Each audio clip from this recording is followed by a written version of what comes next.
Hello, and welcome to Flap in Focus. For our regular viewers who are used to turning into Flap TV and seeing 5 panelists discussing 3 issues in 30 minutes, this is going to be a little bit different. This is a special presentation. There is going to be times where an issue on the local level is going to need more of a deep dive to talk about having an in-depth conversation about what's happening. And I think we can probably certainly agree that the Leominster school budget this year is one of those times where we really need to dig a little bit deeper. So for the next half hour, I'm going to be talking with Leominster Mayor Dean Mazzarella. There's been a lot of heat generated on the school budget issue.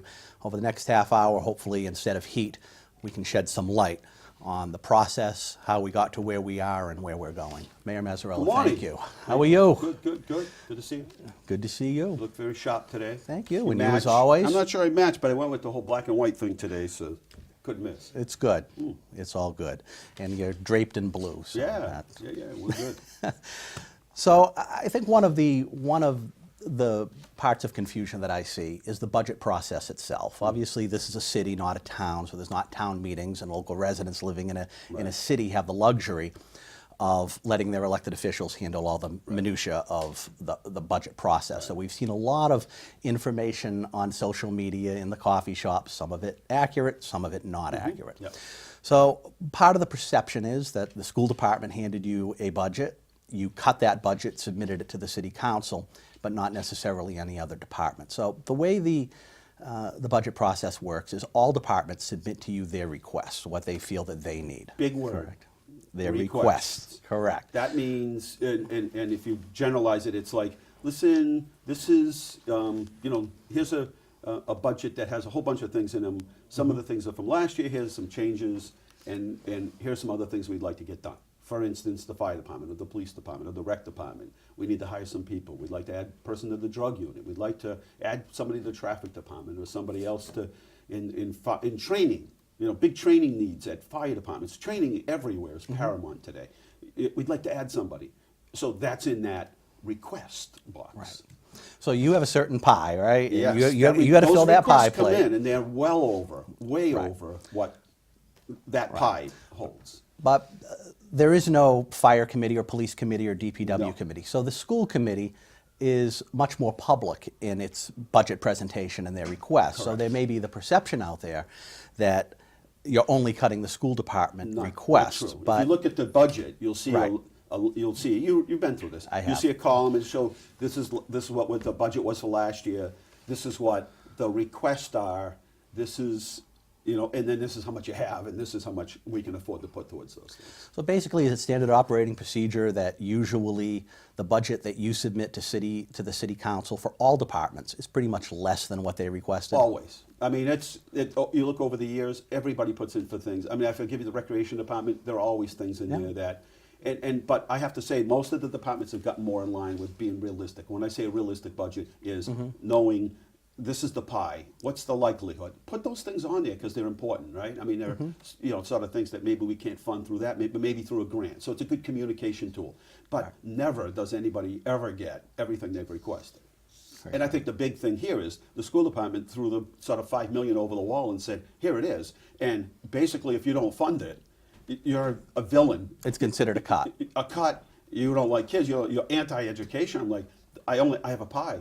I have a pie. In fact, over the years, we've taken money, cut other departments to give to the school department. Okay. This year alone, we cut $200,000 right from DPW. $200,000 were cut to give to the school department. There's a saying that people are afraid of the dark because they do not know what lurks in the darkness.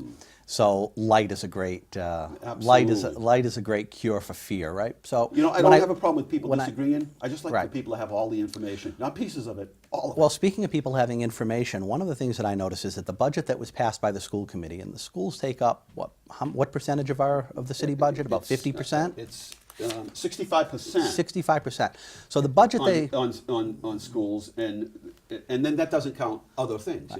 So the budget that was passed by the school committee, and we looked it up, was 2 pages with a lot of white space, no line items. The budget that you submitted to the city council, I looked it up online, was 46 pages. Very small lettering, by the way, very difficult for me to read.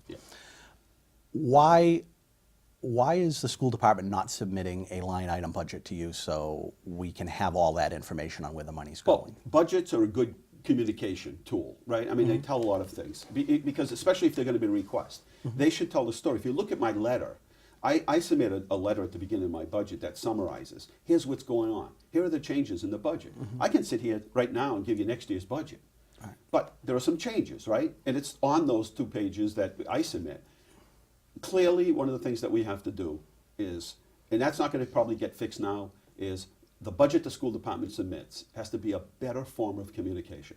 Shrewsbury, for instance, does a great job with graphs and lines, and when you get done, it takes it from the very beginning. When you get done, you know, I consider myself an average person, an average learner.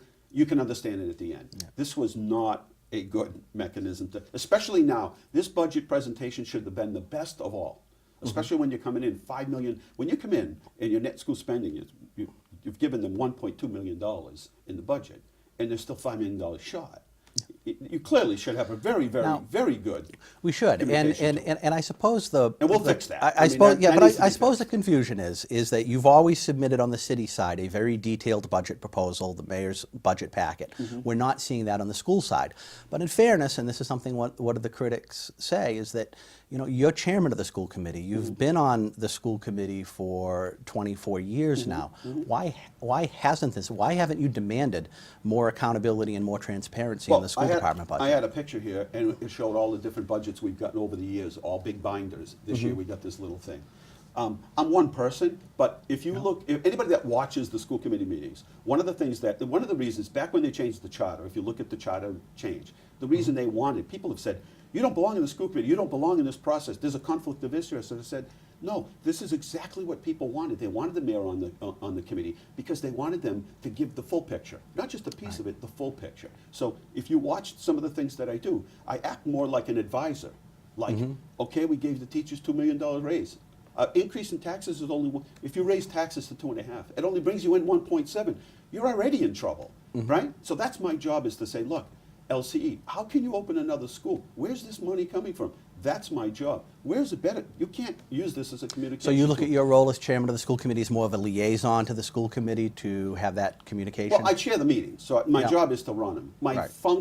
Part of my function on the school committee is to do exactly that, is to act as an advisor, right? I mean, have some experience in fiscal management or whatever, is to try to share some of that with the school committee. And let me just tell you, there are a couple other members on the school committee that are very astute, very good at their job, understand finance, they're in the world of finance. They also have tried to advise the school department and advise the school committee. But we're 3 members of 9 people. And I'm not saying anybody's bad or good or whatever, I mean, there's a learning curve, but certainly,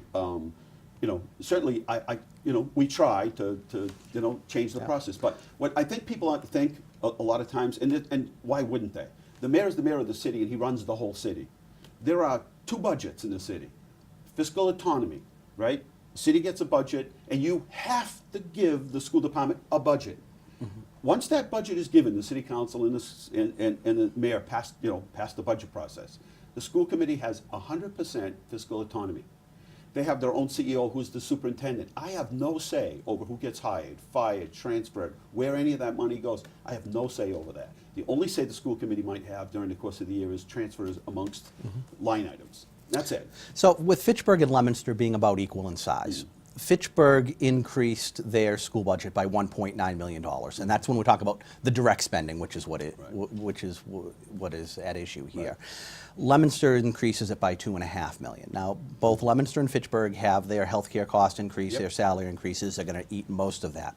But if Fitchburg and Gardner and other communities that are similar to us are able to increase the budget by a comparable percentage of what your proposal was, and are able to maintain level services without these drastic cuts, why are we hearing about these massive cuts being proposed in Leominster? What is Leominster not doing that these other municipalities are?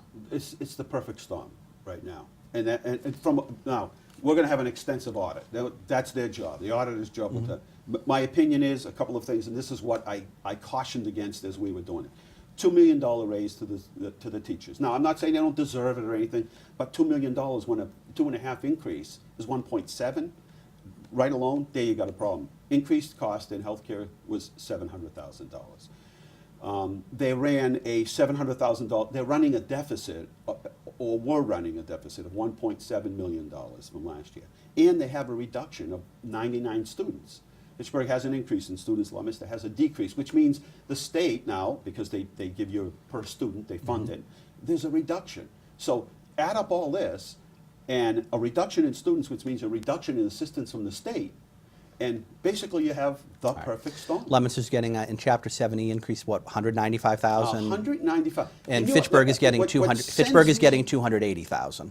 Yes. Yeah. And 195,000, and we went over net school spending by $700,000 just right away. And then we added another 1.3, and we're working on trying to help them solve the deficit from last year so they don't have to kick it into next year. So there's a bunch of moving parts, and I know it's really difficult to understand, but a couple key things for people to remember, because you can apply this to your own household. And we don't do this on the city side. You can't use one-time money for fixed cost. Okay, That's let's get into that, that's because something that gets let's people in get trouble. into that, because we've seen a lot of debate about this Yes. on social media, at school committee meetings, even at city council Right. meetings, where they talk about free cash and stabilization Yes. funds. And one of the things that I notice is that it seems that a lot of people, no fault of their own, confuse free cash with very stabilization confusing. funds and thinks it's the How same can thing. anybody understand Right. this? It's not meant to be So understood, I can guess. you, in under 2 minutes, explain the difference between free cash and stabilization funds? Stabilization is there in case of a major emergency. You have dam breaks. There's real bad devastation in the community, and dam breaks and washes out homes and that sort of thing. That's what a stabilization is account. If the government was to shut down, you would still need, just like your home, if something was to happen, you would get hurt, or something unforeseen happened. You need to have, they say, well, you'll need to have 3 months worth of money set aside, right? Stabilization is set aside, not for things like, oh, we're running a little short here, or these kinds of things. Stabilization is to keep the city intact in case something big happens. Free cash are things like, we had a grant, we got reimbursed, the money came in late. You paid your water bill, you paid it late, those things came in late. A department didn't spend all their money, they were very frugal, didn't spend their money. Those are things that are unpredictable from year to year. So if we underestimate receipts one year and we take in more revenue than we projected, Excise tax, for instance. that goes into free cash, needs to be certified by the state. Yes. And it doesn't necessarily roll over. It needs to be recertified every It year. has to be recertified. Now, I think one of the arguments that's being made from the proponents of increasing the school budget beyond what they are now is that we're allocating too much of the free cash into the stabilization fund, and that No, here's what happens though. Here's what Yeah. we've been doing. Rather than wait for the free cash to be certified, we borrow from the stabilization and then pay ourselves back. So what happens is, and I had a little chart here, what happens is it looks like the stabilization account is getting transferred into for good. No, it's temporary. In other words, we may have to borrow from that, and then we pay Right. that stabilization. It's a good way to borrow money. You're not paying any interest on it, and it takes care of the need right away. So the school department, for instance, got 1.7 million maybe this year that we used from free cash. So that's not staying in there. Well, that's free cash. In the Right. past, we did put some free cash into there, but most of that free cash is going back to where mostly it came from. So fire department, billing for ambulance, those bills come in late, it goes back so we can pay overtime, so they can run the ambulance. Water and sewer, we don't have a enterprise account, you know that, we close it out, but that money came from where? Water and sewer. So at the end of the fiscal year, the receipts are not always matching up with the expenditures because bills are still coming in or hasn't been paid. So when we see that Correct. free cash left over at the end of the year, that may not necessarily be accurate. There could be outstanding One of the liabilities that things still Tom need to be Tanaka, he's a paid. teacher at the schools, he gets up Yeah. at the meetings and he says, we've explained this to him, total, we've given him all this information. And he says, we're finishing with $5 and $6 and $3 million. And then he ends his statement. And everybody says, oh my God, there's a bunch of money there, why don't you use it? The mayor's got a pile of money, he doesn't want to use it. He hates schools and kids and everybody else. Then he doesn't go on to say, well, here's how we spent our free cash. And so that's not fair to just stop right there, just end the sentence and say, well, we're done here. So how are we spending the free cash, Mayor? Let's talk about how we're doing it. Sewer capital outlay account, in other words, the water and sewer goes back. Let's see, city council expenses, fire department overtime, municipal building and capital expenses. We had to do, a wall fell in at, the wall, a retaining wall at City Hall, holding back the parking lot fell in. Snow and ice. We had to do a prisoner cell retrofit to comply with the state law. That comes out of free cash. School department expenses. So we transferred 243, 250. All along here, you see transfers going back. So we spent it back on mostly the extra one-time the extra $1.3 million being appropriated to the school department, which is coming up for a vote of the city council next week. That's coming from free cash also. Correct. Indirectly, because it'll come from maybe stabilization, but it's money that we finished that we put in there to help. Yeah. Leominster has $14 million in its stabilization account. Right. How much is enough? Well, they're always upping the amount because remember, what used to cost $1,000 now costs $3,000, right? I mean, you know, because of inflation. So if you look when you were around, remember how bad the economy was when you were city council. Awful. Fort Devens, and that poor Jack Mahan, he ends up as mayor. Fort Devens closes, the mall says we're leaving, and we have this horrible economy. All going on is like this perfect storm. What happens? We end up with a negative free cash. The bond rating drops from A to A little a, right? So we work with our bond counsel and advisors to help us get to the point because the better fiscal condition you're in, the more money you save in the long run, right? When you go to borrow money. Now, remember, we have Johnny Appleseed School, Northwest School, going through big renovations, $7 million total. Going to be building a new police station. We're going to have to go borrow money, permanently borrow. What are they going to look at? Our bond rating. What's the bond people going to look at? The people are going to finance this. What's the city doing with their money? So for the layperson out there, a bond rating is equivalent to an individual's credit rating. Right. You go buy a car, what do they say? Well, it's 5% if you have good credit, but if you don't, it gets worse. It's 7 and 8 and So 9. the stabilization is basically serves us for twofold. Number one, if we need to go out and float a bond, we're going to be paying lower interest rates if we have a higher bond rating. Correct. Two, if we have a high stabilization account, it could allow the city to be in a position where we don't have to float the bond at all. Correct. If something happened. Right. And then all of a sudden, the economy got really bad, and then we had these payments to make. Right. Now you have a place where you can get that money. Right. I mean, at one time, most cities in the state didn't have a stabilization account. We got a stabilization account little by little. Fitchburg has one now. They didn't have one. Everyone's realizing how important these stabilization accounts are. So with that being said, so now we understand the difference between free cash, stabilization account, the importance of a stabilization account, and what a bond rating is. And people will say, hey, the heck with the bond rating. We got a bigger problem right now. I'm like, yeah, well, you say that now. But then down the road, when it comes time to go to borrow, and all of a sudden the taxpayers are paying more money for a project, and I have less money to give to you as the school department. There's going to be some unhappy people there. Now, the school department had a stabilization account of about $5 million? They had these revolving accounts and accounts. They had, 5 years ago, they had as much as $5 million. And that's gone? They use those for fixed costs? A lot of it, and that's what we'll find out from the audit. What I see is and again, it's not to blame anybody, but that's why I'm there on the school committee. Caution, red flag. Shouldn't be using one-time money for fixed stuff. So let's put this in perspective. So over the past few years, they spent this $5 million that they had in reserves and revolving accounts and other places. Now that money's run out, so this creates the perfect storm because now we're going back and say, okay, let's go into the city stabilization fund. So the question, you understand what you're saying now? Right. Let's start from the top. The same people that say the city needs a DOR review say use free cash and stabilization. Right. Page 1 of the manual for good fiscal management from the Department of Revenue. Don't use stabilization. Don't use it. But let's take it a step further. Now the same people want to go in. We made the mistake of using one-time money for fixed costs in the school department. What do they want to do? Come to the city, take the city's financial resources, and do the same thing. Okay, so that leads to the question. That compounds. Right. It does compound. How many times can you make the same mistake? But let's get to the root cause of that. Yes. So if they had to dip into all those, or did they have to dip into those revolving funds in their own stabilization and that $5 million and spend those $5 million to keep the basic services?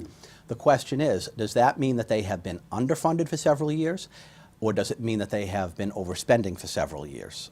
Well, I mean, you just sit in the school committee. I What's don't your think view? we have a funding problem, okay? Because remember, when they talk about getting to net school spending, everyone talks about how much more you spend over. But they never tell you how much it costs to get to net school spending. It's like saying, 3 of us are together here, and I lost 20 pounds, and you lost 20 pounds, and, well, if I weigh 110 pounds and I lost, 20 or 30 pounds, that's pretty significant. But nobody ever tells you what it takes to get to net school spending before Right. you can spend it. So you think it's a spending issue and not a funding issue? Well, if you have a budget and you overspend your budget, then obviously Right. that's But is a the problem. budget is the budget funded at adequate levels where they had to dip into that $5 million and spend that over the Let past me few ask you years? this question. Why isn't Fitchburg, if Fitchburg is just barely meeting that school spending or a little bit over in their net Yep. school spending, and we are over spending more than them, why aren't they laying teachers off? Right. Why isn't there Well, that was one of my first questions. Right. Why isn't Gardner? Why? And the other thing that Mr. Kanakia does, who's a teacher at the schools, is he comes in and he says, we only spend 1% or some minor percent, right? But he averages out over years. But he never tells you all the other things like transportation, building improvement projects, the high school. He never tells you that in '08 we spent 1.5 over net school spending, that in 2013, now these are bad economic years here, it's still bad economy, it's still bad in 2013. We're talking $2.8 million over net school spending. And then, yeah, there are some years that were a little lower, but there were other things happening, like the high school.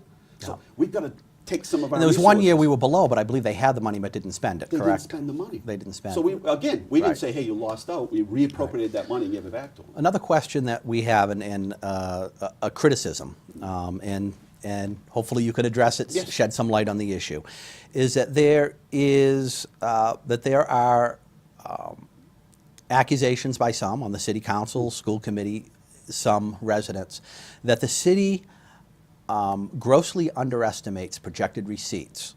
So that those receipts, estimated receipts, are sent to DOR. DOR gives us our tax rate, and that is artificially inflating our tax rate because we're underestimating receipts. So we pulled this up to take a look at it, and the numbers do seem to be off, and hopefully you can shed some light on it. For example, this is 2015. Motor vehicle excise taxes, the city estimated 2.7 million. We actually brought in 4.7 million. Penalties and interest on taxes and excise, estimated 183,000, brought in 293,000. Fees, estimated 168,000, brought in 287,000. Licenses and permits, the city estimated it would take in 490,000. It brought in 914,000. Fines and forfeitures, the city estimated 110,000, actually brought in 205,000. Investment income, the city projected $50,000, 126,000. Medicaid reimbursement, the city estimated 250,000, actually received 836,000. And that money just goes right back into the school for the transportation. But let me just, as an example, the governor said the other day, we were talking about about the economy and how taxes aren't coming in. Automobile sales are off anywhere between 6 and 10%. Well, automobile doesn't cost $5,000 or $10,000 anymore. We're talking 20, 30, 40. I looked at a truck the other day and I jumped back in my truck faster than I jumped out, right? 60, 70,000. When those vehicles are off, okay, you're not taking in the excise tax that you thought. But how can we predict? And again, you look at things as a long-term trend, right? And if you start playing that game where you're going to try to predict right to the penny, one bad year, Right. this is what happened to the school department. They tried to predict, right? And then all of a sudden they didn't get the state aid they thought they were going to get. They're in trouble. So there's no money left. So if we run into a year where we don't take in, fines and penalties because we didn't have them, or building permits. We went years with, people were pulling building permits for stoves and pellet stoves, and people weren't even, insulation. Now they're finally building houses, but that can change real quick. It changes because there aren't many houses, house lots left in Leominster to build on. So those accounts vary, and I think the comptroller takes a very conservative end, because the last time, if you look back to 1994, 1995, 1996, they were overestimated. We got ourselves in trouble, and we didn't have any free cash, and we had to dig ourselves out. So is the underestimation of anticipated receipts intentional? Intentional? Not at all. It's a prediction based on long-term trends. And again, excise tax, caution, red flag, because that can change. That's the one area that changes real fast. All of a sudden, people aren't buying cars. Gas goes up. Look at gas went up to $4 again. I never could predict it, but it's back down to $2 now, and I could never have predicted that either. You can't get in that game of budgeting so thin And that's what happened in the school department. They budgeted so thin that the one crisis that comes in, which is, the state doesn't give them as much help as they thought, and they don't end up with as many kids, and now they're off by $2 million, they're in trouble. Okay. So you've got to budget, and even in people's homes and in my own life, I budget very conservatively because I don't know what's going to happen. I don't have a crystal ball. So in fairness to the comptroller, when he makes these recommendations, it's really, and a finance team that we have at City Hall, it's based on long-term trend. And I think you're going to see with the amount of used automobiles there are coming back as leases, you're going to see the excise tax revenues fall, fines and fees fall. All of those things I think are predictably, or at least we anticipate to fall. You'll need that buffer in there. Otherwise, you'll be going back to the taxpayer saying you've got to pay more next year. Why? Kind of like water rates, right? People are using less water. What happened? They had to go up in the water rates. Why? We're taking in less money. We still got to run the system. Yeah. So taking a conservative approach as a matter of policy in terms of estimating receipts is Well, what you consider to be fiscally Because responsible. because of my position is that in the state on joint labor management, where we do contracts and finances for different cities, I've looked and saw it too many times when I look at that sheet, and I'm like, this is why you're in trouble. You didn't anticipate anything to change. You thought it was going to get better. Doesn't always work that way. So we budget very conservatively, and it keeps us out of trouble. Right. So those that advocate taking from the stabilization fund, which the DOR says is bad fiscal practice. And so does Moody's. And our private bond counsel says, red flag, you're going to get yourself in trouble. Keep doing that stuff, and you're going to end up with a lower bond rate. Right. So if you take from stabilization for fixed costs, without addressing the underlying issues. There you go. There it is, right there. In the budget, aren't you just kicking the can down the road? This whole half hour sums up in what you just said. I can't say it any better. It just kicks the can down the road. It's what they did. Now they want to kick it over here. In other words, they did that. They used one-time money for fixed costs. Now there's no more. So what do they want to do? They want to come to the city and start working off of their reserves, doing the same thing without fixing the problem, kicking the can down the road. What's the timeline on completing this audit for the school department? Well, we've got to get some prices. We're on the phone today, actually, when I left my office, getting some prices on, estimating. They did one in Amesbury, a little smaller community 2 years ago, but really extensive, came up with some good recommendations. As quick as we can. We got to get, we do it anyway. We do a year end. The city doesn't have to do an annual audit. We do one on the schools and the city every year. Okay. This time it'll be more extensive because we really have to answer to the public as to what happened here. And the big thing is, my overall goal at the end of all this, it'll take some time, is to have the investment companies, to have people look at our budget and say, you know what, this is good, these are good fiscal policies. This is the same thing they tell the city. We're told we have good, strong financial management, good management. We want the same thing for the school department. We have a minute and a half left. I'm going to let you answer a question from Steve Powell from our group. Yes. Why are we so far down on the list on how much cities pay above net school spending? Why can't we be near the top? Education is that important. And you can. And for the record, when we looked it up, it was Leominster was 291 out of 312 school districts. And that's impossible. That's impossible because there are 30 to 40 who haven't even met net school spending. Right. So right out of the gate, that's wrong. Well, look at the communities that are spending it over net schools, way over net school spending. Right. Most of them have gone. Somebody told me the other day, yeah, I live in Avon. I used to live in Leominster. We spent a bunch of money. I looked up Avon, overrides, debt exclusions, all of that. Yeah, this is a simple equation, right? You want to spend more, then it has to come from somewhere. Where does it come from? At the end of the day, either you cut another department, which we had to do over years. We've cut each. Just look at one comparison here. Since 2008 till present, the school department has hired 86 new people. The city side, we'd hired 3.5 people. There it is. So we took from city to give to the school department. We've run out. On the city side, we've run out. There are no places to take the money from. So now you're down to, you have to increase revenues. Mayor, exit question. Do you have confidence in the superintendent to execute the mission of the school department? I am one member of 9, and I'm not taking the quick way out. If you look at my last review, you will see. And in fact, ask it, maybe you can read it on your show sometime. My review of the superintendent when it gets to finances. I just laid it right out. Here's the problem. But in the end, I'm one of 9. I'm putting my evaluation of the superintendent together now. In a week, everyone will know exactly what it is. Excellent. Right now, the bigger problem is getting through this. Excellent. Mayor Mazzarella, thank you very much. Good to see you, Kevin. Thank you very much. We'll catch you, Fitchburg-Leominster, All Politics. We'll see you next time. Bye-bye.